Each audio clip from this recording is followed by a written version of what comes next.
Bonjour, bienvenue sur ma chaîne YouTube L'univers de Megumi en Reiki. Pour ceux qui découvrent pour la première fois, je m'appelle Megumi, bien enchantée.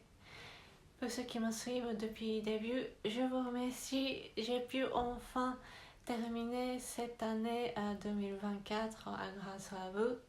J'ai commencé cette chaîne en juillet 2024. Grâce à vous, j'ai pu continuer. Même s'il y a eu une coupure au milieu, je suis désolée. Pour les vidéos interviews, je n'ai pas eu finalement le temps de terminer. Mais promis, je vais continuer toujours à travailler en 2025 à ajouter les traductions. Et c'est une des coutumes japonaises. Nous allons le 31 décembre dans un temple Shinto pour remercier l'année que nous avons pu bien passer. Et puis par la suite, en passant un nouvel an, on souhaite une nouvelle année joyeuse, heureuse, belle année, etc. Mais surtout, effectivement, c'est important, ce n'est pas obligation, mais c'est pas mal de revoir un peu ce qui s'est passé de l'année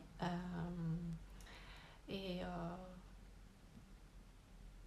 ce qui a pu réaliser, quelles seraient les belles choses, des bons souvenirs, etc.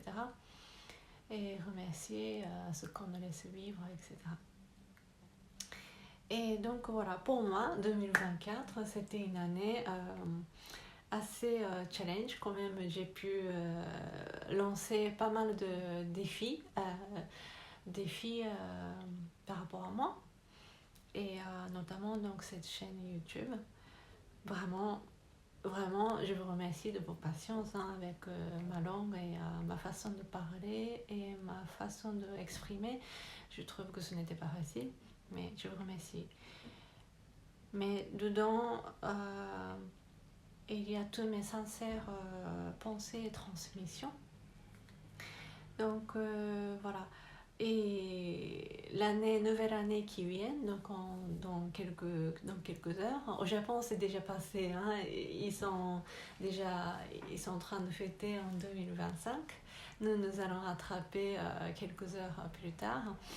2025, je vous souhaite tous la bonne santé, le bonheur, la joie et la paix et la sérénité. En toute petite échelle, en grande échelle. C'est ce que je vous souhaite.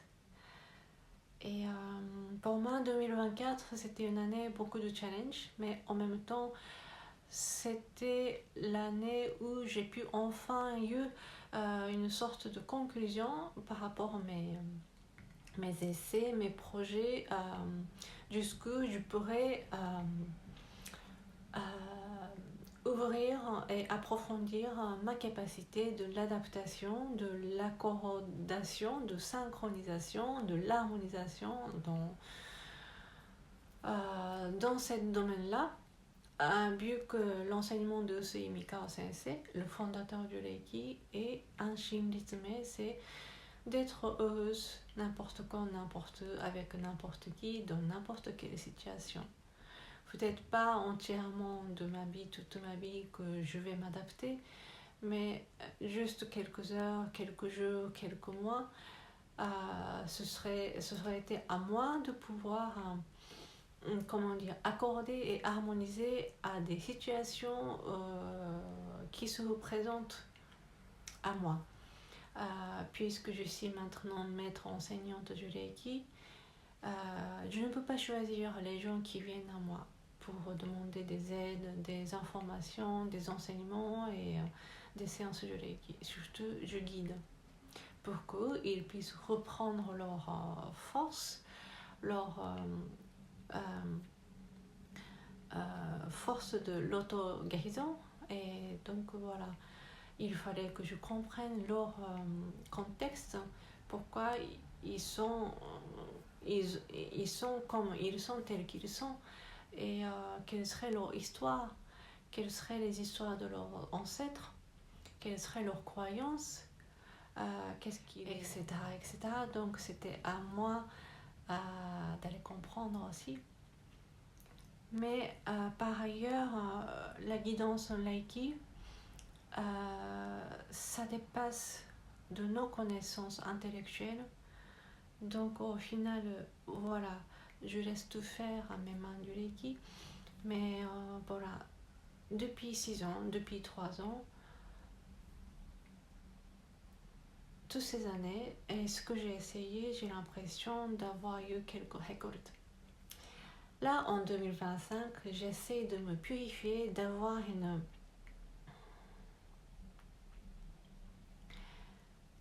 une consolidation en quelque sorte de mon taux vibratoire.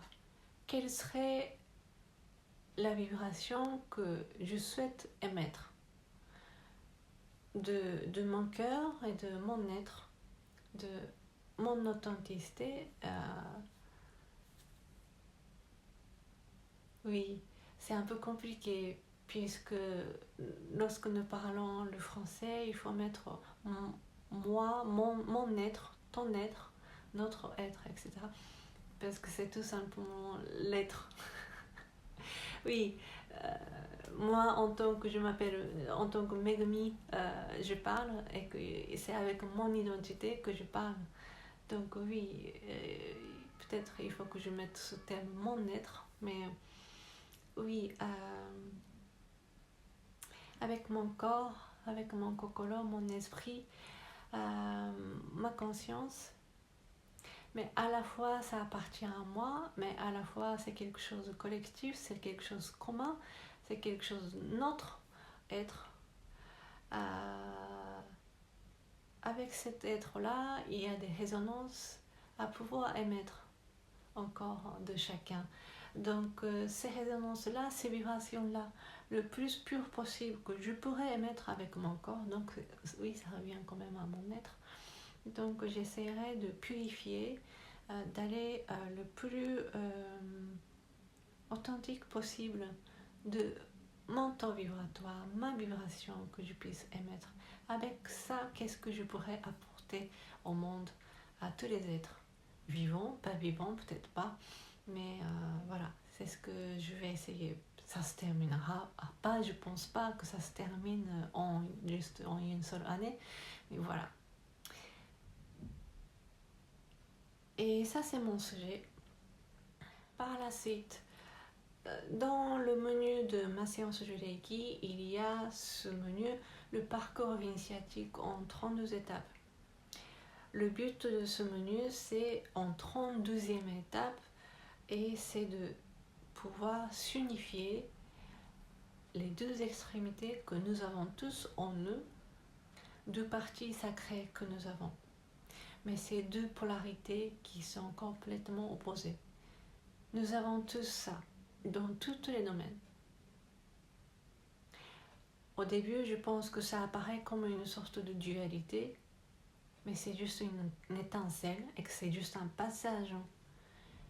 Avec cette dualité, je me rends compte, on se rend compte qu'il y a un conflit entre les deux polarités, deux pôles. En cheminant ce parcours, nous allons pouvoir s'unifier et s'harmoniser, s'accorder. C'est ce cheminement spirituel et de réconciliation et d'unification de soi, de notre être et de l'être, de notre présence. J'observais toujours comment ça répand ma guérison et la guérison de quelqu'un d'autre, et par rapport au monde et des phénomènes au niveau de société dans le monde entier, comment ça répand. Depuis toujours, j'observe ce qui se passe au Japon et ce qui se passe en France, puisque les informations que je peux recevoir et naturellement ce que je pourrais comprendre, c'est que la plupart du temps, oui, c'est avec ma langue maternelle, donc ma langue principale, c'est la langue japonaise. Donc les informations qui viennent avec l'information en japonais et l'information, deuxièmement, c'est en français. Donc ces infos-là, mais en tout cas, j'observe. Et j'ai été vraiment contente vers la fin de cette année en 2024. Nous avons commencé quand même en 2024 assez agité, n'est-ce pas? Par exemple, au Japon, il y a eu encore des séismes à Noto, vers la préfecture de Ishikawa. Le 1er janvier, il y a eu le tremblement de terre. Il y a eu beaucoup de sinistrés. Même encore des gens qui vivent dans les baraques. Nous avons commencé comme ça. Donc dans mon univers, ça commence comme ça. En France, c'est toujours pas stable, n'est-ce pas? Mais avec le passage des Jeux Olympiques et malgré dans la société, il se passe des choses. Les élections au Japon, en France, dans le monde entier, il y a eu des coups d'État aussi. Il y a eu beaucoup de libération aussi. Mais il y a eu beaucoup de renversement du pouvoir aussi. Ce n'est pas tout à fait tranquille, la guerre continue toujours. Mais vers la fin, vraiment, si jamais j'essaie de trouver une petite étoile de lumière, d'espoir, c'est que en France, ou chez les gens francophones, il y a des jeunes qui ont grandi avec les animations japonaises, des mangas japonais, ou genre les animés de Miyazaki Hayao, où ils ont grandi maintenant. Et où ils essaient de parler, ils essaient de s'exprimer, ils essaient de réaliser leur idéal au monde. C'est vraiment important que chez les jeunes, il y a toujours des étoiles et des espoirs. Peut-être pour les adultes, ça paraît parfois enfantin ou naïf ou idéal, ou plutôt peut-être trop idéaliste, mais parfois nous avons besoin de ça. Et que parfois nous avons besoin de rêver aussi pour pouvoir concrétiser et réaliser. Dans le chaos, c'est nécessaire d'avoir cette force de pouvoir trouver une étoile, rien qu'une étoile. Mais l'étoile, nous ne pouvons trouver que dans le noir. Là, c'est par hasard. Le temps que je fais tous les autres travaux, le soleil se couchait. Mais dans le noir, dans le ténèbre, que nous trouvons toujours la flamme, la lumière, l'étoile. Et j'ai l'impression qu'il y a pas mal de jeunes qui commencent à se lever et à porter ces étoiles au monde. Et aussi, j'aime bien, c'est le côté très, peut-être français, peut-être pas tous les francophones, mais la France, ce côté résistance. Il y a quand même des journalistes freelance qui ont bien tenu de cette ère, cette époque difficile. Ils ont tenu à toujours exprimer, parler et nous transmettre les informations et apporter des idées avec les consciences de bon sens. Et oui, à un moment donné, je sentais qu'il y avait beaucoup de chagrin, je comprends. Et, mais ils n'ont pas non plus abandonné et ils ont toujours continué. Et ça, c'est vraiment c'est une force, je trouve. Que parfois, oui, ce n'est pas facile. Et je trouve ça comme une sorte de harmonisation, guérison est effectuée et au niveau de l'énergie masculine sacrée. Les hommes blessés ont traversé le tunnel noir. Peut-être ils ont vécu des choses vraiment difficiles, dures, ce n'était pas facile à se reprendre cette force. Mais vers la fin de 2024, j'ai eu l'impression d'avoir vu des générations différentes, mais chez les hommes, ils ont repris la force et voilà. Et en France, ça va. Je voyais souvent ça, je trouve ça, c'est la force de tradition qui existait encore. La transmission et des anciens aux jeunes, ça se faisait souvent. Ça, j'avais bien remarqué. Ce qui n'est ce qui est rare le cas au Japon, malheureusement. Mais au Japon aussi commence à se voir cette transmission de l'ancien au jeune, chez les hommes. Enfin, je peux m'apercevoir cette réconciliation et l'harmonisation et la guérison chez les hommes. La pôle de masculin sacré se consolide.